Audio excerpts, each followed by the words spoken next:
Allô tout le monde, bienvenue sur YouTube. J'avais le goût de continuer le livre Le jeu de la vie et comment le jouer par Florence Scovel Shinn. Très bon livre, j'ai déjà lu 4 chapitres, même si je me suis trompé d'un chapitre. Là, j'ai lu le 5e avant le 3e, le 4e.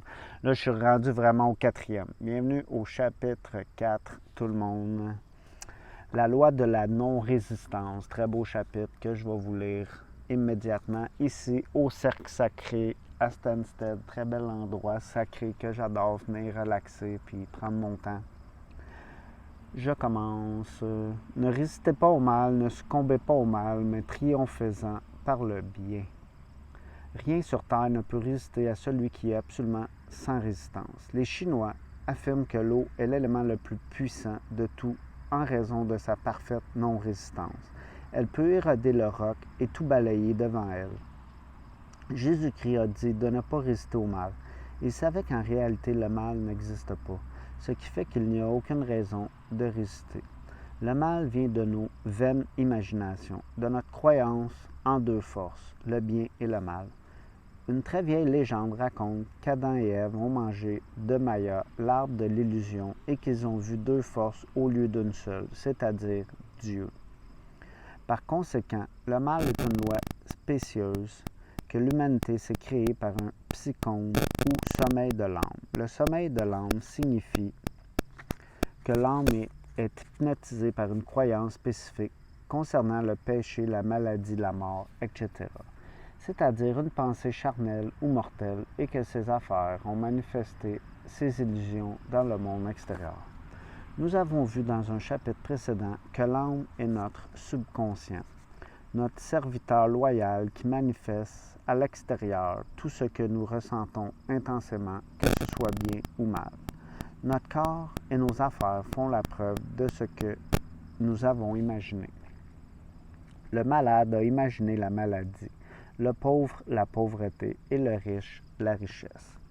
On s'interroge souvent pourquoi un enfant attire-t-il la maladie alors qu'il est même trop jeune pour connaître le sens du terme. À cela, je réponds que les enfants sont sensibles et réceptifs aux pensées des autres à leur sujet et qu'ils manifestent souvent de façon tangible les craintes de leurs parents. J'ai déjà entendu un métaphysicien dire ceci. Si vous ne gouvernez pas votre subconscient, un autre s'en chargera à votre place. Dans bien des cas, les mères attirent inconsciemment la maladie et les désastres sur leur enfant en ayant à leur sujet des pensées de peur et en surveillant l'apparition des symptômes de maladie. Ainsi, une amie a demandé à une connaissance si sa petite fille avait eu la rougeole. La mère a répondu du tac au tac, pas encore. Elle donnait ainsi à entendre qu'elle s'attendait à la maladie et par conséquent, elle pavait le chemin pour la manifestation de ce qu'elle ne voulait pas, tant pour elle que pour son enfant. Néanmoins, celui qui est axé sur la pensée juste et qui l'a adopté, celui qui est sans crainte et entoure ses semblables de pensées bienveillantes, ne peut être affecté ou influencé par les pensées négatives d'autrui. En fait, il ne pourra recevoir que des pensées bienveillantes puisqu'il n'en projette que des bonnes. La résistance représente l'enfer car elle induit un état de tourment. Un jour, un métaphysicien m'a donné une formule merveilleuse pour remporter toutes les manches de la vie. Il s'agit du nec plus extra de la non-résistance. Voici comment il me l'a expliqué. À une certaine époque, je baptisais les enfants. Et bien entendu, ils avaient plusieurs noms. Aujourd'hui, je ne baptise plus les enfants. Par contre, je baptise les événements et je leur donne le même nom à tous. Si je vis un échec, je le baptise succès, au nom du Père, du Fils et du Saint-Esprit. C'est l'illustration de la grande loi de la transmutation fondée sur la non-résistance. Par sa parole, cet homme transmute chaque échec en succès. En voici un exemple. Une femme qui avait besoin d'argent et connaissait la loi spirituelle de l'opulence était constamment obligée de faire affaire avec un homme qui la faisait sentir très pauvre. Il parlait de pénurie et de restrictions et elle s'était mise à adopter ses pensées de pauvreté, ce qui fait qu'elle le détestait et rejetait son échec sur lui. Elle savait que pour faire la démonstration de sa fortune, elle devait ressentir qu'elle l'avait déjà reçue.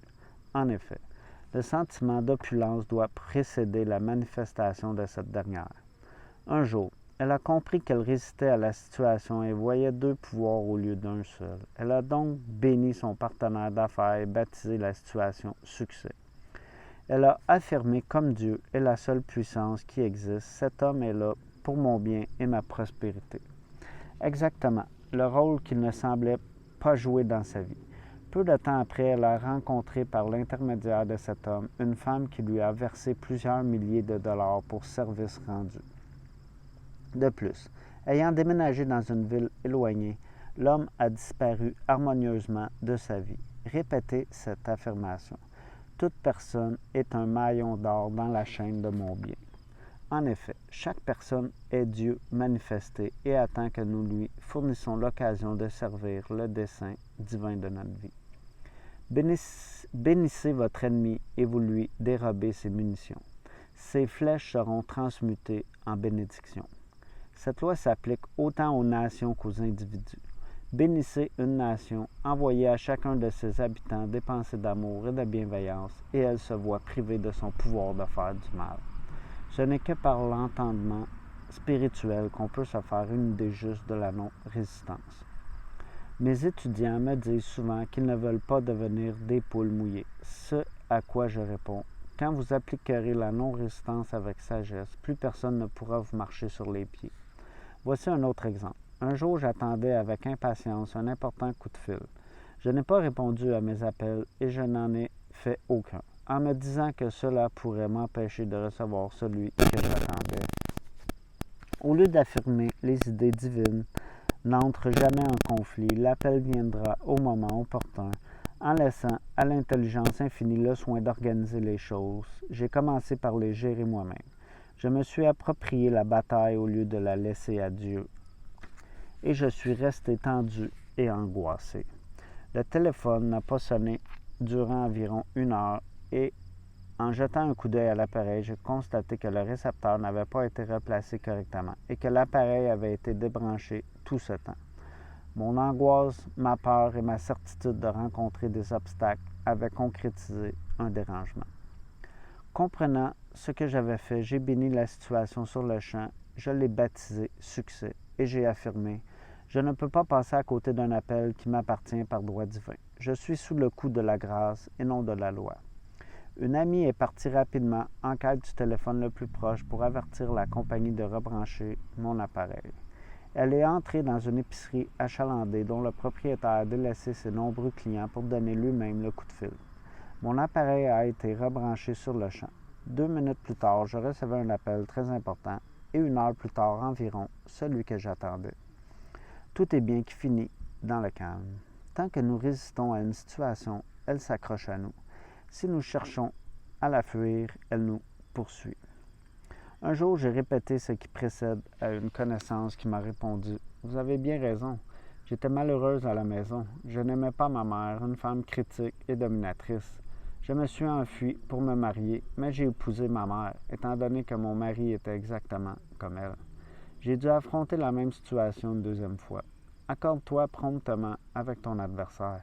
Cela veut dire, admettez que cette situation adverse est bonne. Ne soyez pas troublés et elle disparaîtra d'elle-même. Aucune de ces choses ne me trouble. Est une affirmation merveilleuse. La situation discordante vient d'une discordance qu'on porte en soi. Lorsque nous n'avons plus de réaction émotionnelle par rapport à une situation inharmonieuse, elle disparaît pour toujours de notre chemin. Nous pouvons donc en conclure que nous devons toujours travailler sur nous-mêmes. Certaines m'ont dit « Faites des traitements pour changer mon conjoint ou mon frère. » J'ai répondu « Non, je ferai des traitements pour vous changer. Lorsque vous changerez, votre conjoint et votre frère changeront. » L'une de mes étudiantes avait pour habitude de mentir. Je lui ai dit que cette méthode menait à l'échec et que si elle mentait, on lui mentirait à son tour. Elle a répondu « Tant pis, je ne peux pas m'en empêcher. » Un jour, elle bavardait au téléphone avec son petit ami, dont elle était très amoureuse. Elle s'est tournée vers moi pour me dire « Je ne lui fais pas confiance, je sais qu'il me ment. » J'ai répondu « Eh bien, vous-même mentez. Il faut donc que quelqu'un vous mente à son tour et vous pouvez être certaine que ce sera la personne dont vous voulez le plus obtenir la vérité. » Je l'ai croisée quelque temps après et elle m'a annoncé qu'elle était guérie de son habitude de mentir. Je lui ai demandé qu'est-ce qui vous a guéri. Elle a répondu, j'ai cohabité avec une femme encore plus menteuse que moi. On est souvent guéri de ses défauts en les voyant chez l'autre. La vie est un miroir et nous ne voyons dans notre entourage que le reflet de ce que nous sommes. Vivre dans le passé est une habitude néfaste et une violation de la loi spirituelle. Jésus-Christ a dit, « Voici maintenant le jour favorable, voici maintenant le jour du salut. » La femme de Lot a regardé en arrière et a été transformée en statue de sel. Le passé et l'avenir sont les piliers du temps. Nous devrions bénir le passé et l'oublier s'il nous maintient en esclavage, et aussi bénir l'avenir en sachant qu'il nous apportera des joies infinies. Mais nous devrions surtout vivre pleinement dans le présent. Ainsi, j'ai reçu une femme qui se plaignait de ne pas avoir d'argent pour acheter des cadeaux de Noël. Elle a ajouté, « Ce n'était pas du tout la même chose l'an dernier. J'avais beaucoup d'argent et j'ai offert de très beaux cadeaux, mais cette année, je n'ai presque pas d'argent. » Je lui ai répondu, « Vous ne ferez jamais de démonstration financière avec cette air pathétique. Et en vivant dans le passé, vivez pleinement ici et maintenant, et préparez-vous à donner des cadeaux de Noël. Creusez vos fosses et l'argent viendra. » Elle s'est exclamée, « Je sais ce que je vais faire. Je vais acheter du ruban scintillant, des thèmes de Noël et du papier d'emballage. » J'ai dit, « Faites-le et les présents viendront se coller d'eux-mêmes au timbre. » Cette façon de faire démontrait une certaine intrépidité financière et de la foi en Dieu, puisque la raison disait « Garde tout ton argent parce que tu n'es pas certaine d'en recevoir d'autres. » Ma cliente a acheté les thèmes, le papier et la ficelle et a reçu quelques jours avant Noël plusieurs centaines de dollars en cadeaux. L'achat des thèmes et de la ficelle a créé une impression d'expectative dans son subconscient et a ouvert la voie à la manifestation de l'argent. Elle a eu tout le temps nécessaire pour faire ses emplettes. On doit vivre suspendu dans le moment. Admire ce jour. Telle est la salutation de l'aurore. Il faut se montrer en alerte sur le plan spirituel, toujours à l'affût de ses intuitions et saisir chaque occasion qui passe. Durant toute une journée, j'ai répété sans cesse, sans silence, « Esprit infini, fais en sorte que je ne rate aucune occasion. » Et le soir, on m'a annoncé une nouvelle très importante. Il est crucial de commencer chaque journée par les bonnes paroles.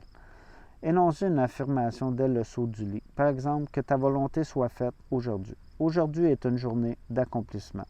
Je rends grâce pour cette journée parfaite. Les miracles succéderont aux miracles et les merveilles seront incessantes. Prenez cette habitude et vous verrez des merveilles et des miracles entrer dans votre vie. Un matin, j'ai ouvert un livre et lu « Regarde avec émerveillement ce qui est devant toi ». C'était mon message de la journée et j'ai répété sans relâche « Regarde avec émerveillement ce qui est devant toi ». Vers midi, on m'a remis une importante somme d'argent que j'avais souhaité obtenir pour concrétiser un certain projet. Dans un prochain chapitre, je proposerai les affirmations qui me semblent les plus efficaces. Sachez cependant que vous ne devriez jamais employer une affirmation à moins qu'elle ne soit absolument satisfaisante et convaincante pour votre conscience. Par ailleurs, il arrive souvent qu'on modifie une affirmation pour l'adapter à chaque personne. Ainsi, l'affirmation suivante a contribué à la réussite de plusieurs personnes. J'ai beaucoup de travail divinement donné. Je sers de mon mieux et je suis très bien payé. J'ai proposé la première phrase à une de mes étudiantes qui a ajouté la seconde. Nous avons ainsi obtenu une affirmation très puissante, puisqu'un service parfait devrait toujours recevoir un paiement parfait. Par ailleurs, ce beau rimé se grave facilement dans le subconscient. Mon étudiante s'est mise à la chanter à voix haute et a bientôt décroché de façon merveilleuse un travail formidable. Elle donne un service hors pair pour lequel elle est très bien payée. Une autre de mes étudiants, un homme d'affaires, a adopté la même affirmation en remplaçant le mot « travail » par le mot « affaires ». Il s'est mis à répéter « Je brasse beaucoup d'affaires divinement données. Je sers de mon mieux et je suis très bien payé. » L'après-midi même, il a conclu un contrat de 41 000 $ alors que ses affaires tournaient au ralenti depuis des mois. Il faut composer chaque affirmation avec soin et prévoir toutes les éventualités.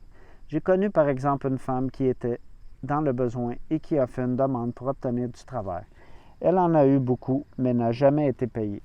Elle sait maintenant qu'elle doit ajouter « Je sers de mon mieux et je suis très bien payé ». Chacun a droit à l'abondance par droit divin. En fait, nous méritons plus que l'abondance. Tes greniers seront remplis d'abondance et tes cuves regorgeront de mou. Voilà l'idée de Dieu pour l'humanité. Lorsque chacun aura brisé les chaînes de la pénurie qui limitent sa conscience, l'âge d'or lui appartiendra et tous ses désirs légitimes seront exaucés. Très beau chapitre, très très beau chapitre dans le fond qui nous explique de faire nos propres affirmations puis de trouver nos propres affirmations. Je pense que ça sert un petit peu avec soi-même puis trouver son propre vocabulaire puis ses propres affirmations positives, même si ça ne fonctionne pas au début, puis essayer de les adapter puis de les changer, je pense que c'est important. S'adapter à soi. Je me rappelle, il y a une couple d'années, quand c'est 2011, ce livre-là, puis j'ai pas mal écrit, je me rappelais pas de ce chapitre-là parfaitement comme ça. J'avais écrit pas mal les affirmations du livre, mais avec du recul, j'aurais probablement dû les écrire avec mon vocabulaire ou à ma façon de les écrire. Dans le fond, je pense que je vais réessayer ça. Puis je l'ai dit après le 2-3 chapitres, là, j'ai lu le chapitre à l'envers, puis là, j'ai dit, je vais recommencer mes affirmations que je faisais de ce livre-là, parce que c'est très, très, très puissant. Là. C'est vraiment un beau livre, ce livre-là. Puis faire ces affirmations-là, avec le chapitre La loi de la non-résistance, peut être un très, très, très, très bon début. Les autres chapitres sont excellents aussi. J'adore tout ce livre-là. Il résonne vraiment, vraiment avec moi. Personnellement, je vais recommencer justement à refaire ça. Ça m'ouvre. Là. Je ne savais pas ce que j'allais dire. Souvent, je parle après la vidéo, mais je ne sais pas ce que je vais dire après l'avoir lu. Habituellement, je lis le chapitre. Puis là, je suis là à Capella. Pour cette fois-là, j'ai pas lu le chapitre avant. Je pensais que je l'avais lu là, un petit bout, parce que je me rappelle, j'avais commencé à faire sur Facebook Live. J'avais lu 2-3 chapitres peut-être. Puis là, j'ai arrêté parce que ça marchait pas trop. Là. Fait que j'ai décidé de le faire sur ma chaîne YouTube. Il n'y a personne, sur ma chaîne YouTube, c'est comme... peu importe, le monde le regarde, ils le regarderont en temps voulu, puis si ça résonne avec eux au moment voulu, au moment opportun. Puis non, je recommande toujours ce livre-là, Le jeu de la vie, vraiment un beau livre, un beau petit livre, très facile à lire, très rapide à lire. Je sais qu'il y a un petit peu de délai entre mes vidéos. Je sais pas, j'avais plus le goût, j'avais besoin de repos. J'écoute mon corps, j'essaie d'écouter mon corps, j'étudie certaines choses. J'ai des projets devant moi, puis j'essaie de m'améliorer sur certaines choses, moi aussi pour mon futur dans ma vie, puis justement pour apporter ma propre prospérité, puis sortir du système d'esclavage. J'étais encore en train de travailler, j'ai pas travaillé pendant un petit bout, j'avais lâché mon restaurant, tu sais. Fait que moi aussi, j'ai besoin de manger, payer mon loyer, payer mes comptes, payer mes choses comme tout le monde, tout être humain. Mais je crois à l'abondance. J'ai lu tellement de livres sur l'abondance, Le Secret, tous les livres, La Magie, Rhonda Byrne, beaucoup de Napoléon Hill, beaucoup de tous les riches, du Secret et compagnie. J'ai acheté des programmes, j'ai fait beaucoup au travers de ça. Puis pour moi, j'en étais négatif. Puis, comment je peux expliquer ça? Justement, une partie de mon ascension, j'avais beaucoup essayé de choses dans ma vie qui n'ont pas fonctionné. Peut-être que ça ne devait pas fonctionner à ce moment-là. J'ai eu ma business qui ne m'a pas rapporté tant d'argent que ça. Vous comprenez ce que je veux dire? Je payais des dettes, je payais les paiements, la bouffe qui augmentait, ou whatever, là, toutes les raisons. Je ne suis pas là pour me plaindre aujourd'hui, mais ça n'a pas fonctionné pantoute. Puis c'est correct, j'avais un partenaire qui était limitant pour moi. Je vais le dire simplement comme ça, avec du recul, je l'ai compris aujourd'hui, parce que j'avais des idées, des projets, puis on m'a comme pas laissé aller. On m'a pas laissé m'exprimer à 100%, puis j'ai pas eu l'aide aussi apportée en arrière. J'étais vraiment épuisé, mais comme je dis, je suis pas là pour me plaindre. Ça n'a pas fonctionné. Puis des fois, la vie va faire en sorte que ça fonctionne pas si c'est pas le moment divin ou le moment opportun ou le moment parfait pour toi. Aujourd'hui, je l'ai compris. Je pense bien que le moment arrive pour moi. Je vais relaxer encore. Oui, des fois, je suis fâché, mais Comme il explique dans ce chapitre-là, il n'y a pas deux forces. Hein? Le mal n'existe pas, il y a seulement le bien qui existe. Mais le mal existe pour toi si tu lui donnes justement la force, tu lui donnes si tu le nourris. Si tu donnes ton attention au mal, puis comme si on regarde les réseaux sociaux présentement, tout le monde donne tout le monde nourrit le mal qui n'existe pas en réalité parce que tu ne peux pas avoir deux forces opposées qui existent. Comme la fable du loup blanc et du loup noir, il y en a juste un que tu nourris, lequel tu nourris. Puis je vais dire, beaucoup de monde nourrit cette force noire-là quand l'abondance est dans la lumière, la force blanche, la force, le loup. Quand tu nourris ton loup blanc qui hurle, tout est plus facile, tout est plus fluide, tout est plus en mouvement puis en harmonie avec toi-même. Puis je crois que c'est important de nourrir ce loup-là à l'intérieur de soi. Puis moi, c'est ce que j'essaie de faire. Je ne suis pas parfait tout le temps. Moi aussi, pendant des années aussi, j'ai écouté le monde. J'ai été affecté par le monde. J'ai eu beaucoup de monde plaintif alentour de moi, négatif. Puis j'étais tout le temps quelqu'un quand même très positif. Puis tu sais, fonce. Mais là, tu arrives, je vais dire encore quelque chose qui est faux, mais comment que je le percevais, l'âge me bloque. Aujourd'hui, j'essaie de me défaire de cette limitation-là. Je suis rendu à tel âge. Je veux plus m'investir dans ça. Je veux plus faire ça. C'est tout le temps des limitations. C'est contre le succès, comme tu expliques là-dedans. Il faut penser que le succès est là, que toutes les forces puissantes de l'univers sont en arrière de nous, de toi, de moi, puis qu'on va y arriver à notre projet. Puis tu sais techniquement, souvent, moi, je force justement jusqu'à où est-ce que je peux aller, puis après, je continue pas. Je me dis, je suis allé là, puis ça n'a pas fonctionné. Mais je crois qu'il faut mettre le deuxième effort, puis le troisième effort. C'est important, c'est très important. Puis c'est pour moi que ça résonne, ce message-là que je dis présentement. Puis c'est à moi à mettre les efforts qu'il faut pour me rendre où est-ce que je veux me rendre. Puis faire le deuxième et le troisième effort. Je le faisais quand j'étais plus jeune. Mais je l'ai tellement fait aussi dans ma vie que, tu sais, je suis comme là, j'en suis rendu à un point de découragement total assez rapidement. Mais je vais continuer. Je suis mon propre coach, je suis mon propre motivateur. Puis je vais faire ce qui est écrit dans ce chapitre-là, puis penser succès, puis que le succès peut être là pour moi, puis que le positif est là. Penser succès, c'est le contraire de l'échec, parce que je sais que si tu penses à l'échec, ça ne fonctionnera pas. Puis puis l'exemple avec mon propre restaurant, j'en étais rendu que je demandais qu'il n'y ait pas de clients, je demandais qu'il n'y ait plus, parce que j'en étais épuisé, j'en étais fatigué, il fallait que je parte de là quand je suis parti de là, tu sais. Puis c'est ce qui est arrivé, exactement ce qui est arrivé. Un moment donné, ça l'a shifté totalement. Puis oui, la ville, elle a changé où j'habitais. C'était une ville de travailleurs, puis il y a beaucoup de monde qui passe, qui vient. Puis c'était juste comique, là, comment que ça s'est fait, là. C'est un exemple, puis tu sais, oui, j'en étais épuisé, là, mais quelques jours après, les clients sont venus, là, ça n'a pas été... c'était une petite ville, là, où il n'y avait pas beaucoup de gens, puis tu sais, fallait que je paye les comptes entre guillemets, puis tu sais, il y avait tout le temps de quoi qui me retenait au bout de la ligne pour que les clients reviennent. J'étais quand même en business, je l'acceptais, je prenais mes responsabilités à 100%. Là, c'est juste quand j'en étais là, quand j'en étais écœuré là, ça ne résonnait plus avec moi. Là. La vie voulait me montrer qu'il était temps que ça change, puis que ça bouge, puis que le mouvement était important d'arriver là.